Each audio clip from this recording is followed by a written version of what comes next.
আসসালামু আলাইকুম ভিউয়ার্স। আজকে আম্মু রান্না করবে চিংড়ি মাছ দিয়ে শিম। তো রান্না করার জন্য প্রথমে একটি ডেকচি নিয়ে নিল, সেখানে দিয়ে দিল তেল। তেলগুলো গরম হয়ে আসলে দিয়ে দিবে পেঁয়াজ কুচি। পেঁয়াজগুলো হালকা ভাজা ভাজা হয়ে আসলে সেখানে দিয়ে দিবে মরিচ বাটা, সাথে দিয়ে দিল মাছের মশলা।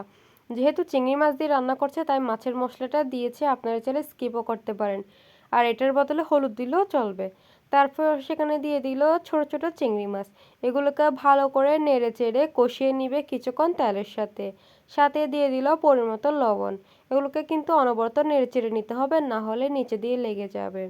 এগুলো ভালো করে কষা হয়ে গেলে সেখানে দিয়ে দিবে বেশ কিছু পরিমাণ পানি। ঝোল যতটুকু করবেন অতটুকুই পানি দিতে হবে।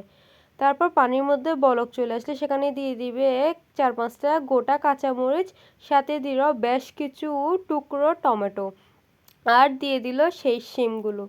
সব কিছু আগে থেকে ধুয়ে পরিষ্কার করে রেখেছিল। তারপর ঢাকনা দিয়ে দিল যাতে সব কিছু ভালো করে সিদ্ধ হয়ে যায়। কিছুক্ষণ পরপর আম্মু চেক করে নিচ্ছিল, শিমগুলো একদম পারফেক্টলি সিদ্ধ হয়ে গেলে উপর দিয়ে ধনেপাতা কুচি ছিটিয়ে দিব, আর লবণটা একটু টেস্ট করে নিতে হবে। এই তো রেডি আমাদের শিমের তরকারি। আল্লাহ হাফেজ।